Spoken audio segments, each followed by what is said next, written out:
আচ্ছা, সব সমস্যার সমাধান কি জোর দিয়ে হয়, নাকি কখনো কখনো সবচেয়ে বড় বিপদ মিটে একটুখানি বুদ্ধি আর এক ফোঁটা লেবুর রসে? আজকের গল্প ক্লাসিক্সে আমরা শুনব এমন এক গল্প যেখানে কোনো যুদ্ধ নেই, কোনো রাজদরবার নেই, তবু লড়াইটা ভয়ঙ্কর, পেট আর পকেটের লড়াই। এ গল্প গোপাল ভাঁড়ের, যে জানতো কাউকে তাড়াতে হলে লাঠি নয়, লাগে বুদ্ধি। আর সেই বুদ্ধি যদি হয় এমন যাতে দোষ পড়ে না নিজের ঘাড়ে, তবে সে তো সত্যি শিল্প। চলুন ফিরে যাই সেই নদিয়ার গ্রাম বাংলায়, যেখানে এক গোপন ফন্দিতে শেষ হয়ে যায় এক রাজকীয় আপ্যায়নের অধ্যায়। আমাদের আজকের গল্প গোপালের জামাই তাড়ানোর বুদ্ধি।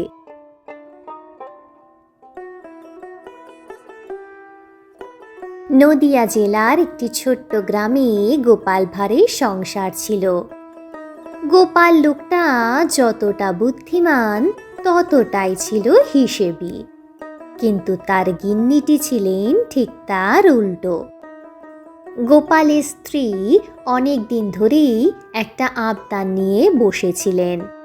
তার এক আদরের মেয়ে আর এক মস্ত বড় পেটুক জামাই। মা হিসেবে মেয়ের জন্য মন কেমন করাটা স্বাভাবিক, কিন্তু গোপালের চিন্তা ছিল অন্য। জামাই আসা মানেই তো রাজকীয় ভোজ, আর একবার যদি বাবাজি চাকিয়ে বসেন তবে তাকে বিদায় করা মানে হলো পাহাড় সরানো। একদিন দুপুরবেলা গোপাল যখন আয়েশ করে তামাক খাচ্ছে, গিন্নি এসে দাঁড়ালেন সামনে। শুরু হলো সে চিরচেনা বায়না।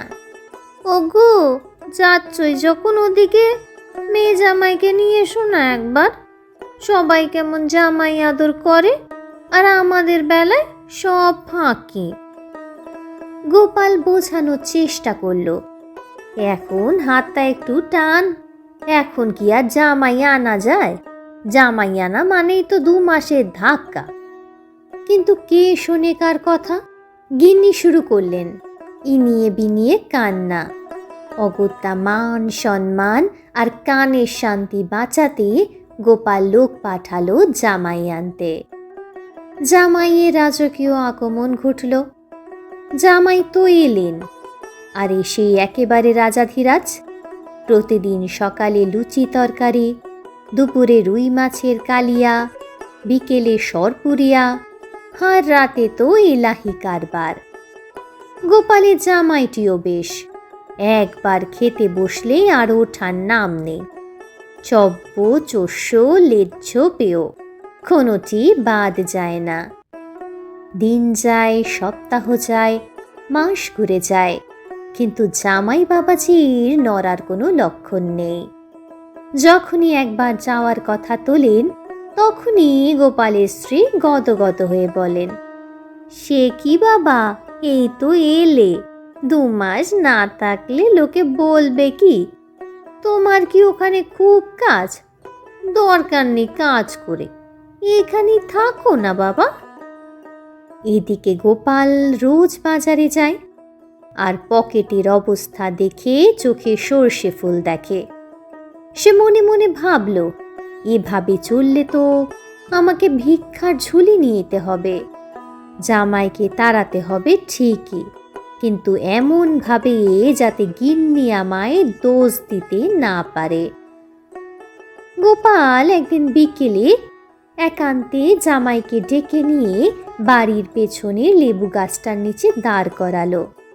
খুব গম্ভীর মুখ করে বলল, বাবাজি, একটা বড় বিপদে পড়েছি। গ্রামে বড় ছিচকে চোরের উপদ্রব হয়েছে। আমার এই সাধের লেবু গাছটা দেখেছ? রোজ সন্ধ্যের পর বেটা চোর এসে লেবু চুরি করে নিয়ে যায়। আজকাল বাজারে লেবুর যা দাম, এক একটা যেন এক একটা হিরে। জামাই বাবাজি তো শ্বশুর বাড়ির আদর খেয়ে তখন নিজেকে খুব শক্তিমান ভাবছেন। তিনি বললেন, আপনি ভাববেন না বাবা, আজ আমি পাহারা দেব। বেটাকে একবার ধরতে পারলে আর গোর গুঁড়ো করে দেব। গোপাল মনে মনে হাসল। সে বলল, হ্যাঁ বাবাজি, চোর তো আর মাঝরাতে আসবে না, হাসবে সন্ধ্যে ঠিক পরে। তুমি একটু বৈঠকখানায় ওত পেতে থাকো, যেমনই দেখবে কেউ গাছে হাত দিয়েছে অমনি জাপটে ধরবে, একদম ছাড়বে না। সন্ধ্যা নামলো। গোপাল খুব কায়দা করে বাড়ির ছোট ছোট ছেলে মেয়েদের আগেই পাশের পাড়ায় পাঠিয়ে দিল। ঘরে কেউ নেই, অন্ধকার বেশ জমাট বেঁধেছে। জামাই দরজার আড়ালে লাঠি নিয়ে তৈরি। গোপাল ঘরে গিয়ে স্ত্রীকে বলল, ওগো, রাজবাড়িতে জরুরি ডাক পড়েছে, এখনই যেতে হবে। একটু লেবু শরবত করে দিতে পারো? শরীরটা বড় ক্লান্ত লাগছে। গাছ থেকে একটা লেবু পেড়ে আনো তো চট করে। গিন্নি সরল মনে অন্ধকারের মধ্যেই পা টিপে টিপে লেবুতলায় গেলেন। আর ওদিকে জামাইয়ের তো তখন শিকারে বিড়ালের মতো অবস্থা। যেই না গিন্নি লেবু গাছে হাত দিয়েছেন অমনি জামাই হুঙ্কার দিয়ে অন্ধকারেই ঝাঁপিয়ে পড়লেন। পেয়েছি, আজ তোকে মেরেই ফেলবো বলেই জামাই তার শাশুড়িকে চোর ভেবে এমন আষ্টে পৃষ্ঠে জাপটে ধরলেন যে বেচারি মহিলার চিৎকার বেরোনোর উপায় নেই। শুরু হলো টানাটানি আর ঝটাপটে। জামাই ভাবছেন চোর পালাবার চেষ্টা করছে, তাই তিনি আরো শক্ত করে জড়িয়ে ধরলেন। ঠিক এই সময়ে গোপাল হাতে একটা বড় হ্যারিকেন নিয়ে, কি হয়েছে কি হয়েছে বলে চিৎকার করতে করতে সেখানে হাজির হলো।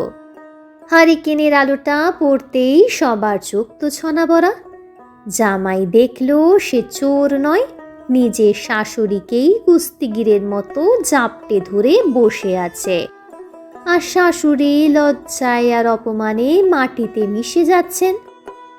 গোপাল তখন মোক্ষম কথাটা ছাড়ল। মুচকি হেসে বলল, ওরে বাবা, জামাইয়ের যে শাশুড়ির প্রতি এত ভক্তি তা তো আগে জানতাম না। তাই বলি জামাই বাবাজি কেন বাড়ি যাওয়ার নাম করে না। লজ্জায় জামাইয়ের মুখ তো লাল হয়ে গেল। এই অপমানের পর সেখানে আর এক মুহূর্তও থাকা সম্ভব নয়। পরদিন ভোরেই কারোর সাথে কথা না বলে জামাই বাবাজি মেয়েকে নিয়ে বাড়ির পথ ধরলেন। আর গোপালের স্ত্রী, তিনি তো লজ্জায় কোনোদিন আর গোপালের সামনে মুখ ফুটে মেয়ে জামাইকে আনার কথা বলতেই পারলেন না। গোপাল এখন যখনই বাড়ির দাওয়ায় বসে লেবুর শরবত খায়, গিন্নি সামনে দিয়ে গেলেই সে শুধু মুচকি হাসে। ব্যাস, তাতেই কাজ হয়ে যায়।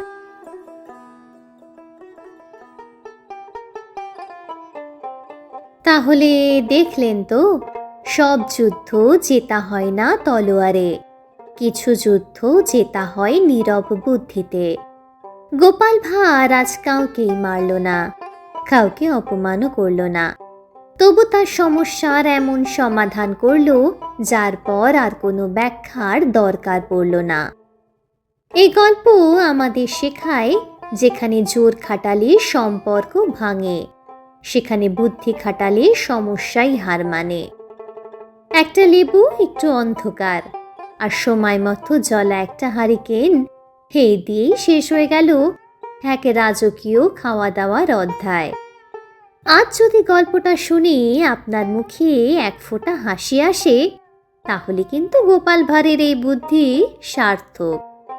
এইরকম আরও মজার বুদ্ধির আর হাসির গল্প পেতে আমাদের গল্প ক্লাসিক্স চ্যানেলটিকে সাবস্ক্রাইব করতে ভুলবেন না। আর গল্পটা ভালো লাগলে একটা লাইক আর একটা শেয়ার গোপালের তরফ থেকে তো এটুকু প্রাপ্য হতেই পারে। তাহলে আজ এই পর্যন্তই।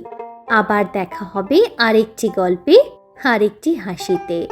ততদিন পর্যন্ত গল্প ক্লাসিক্সের সঙ্গেই থাকুন।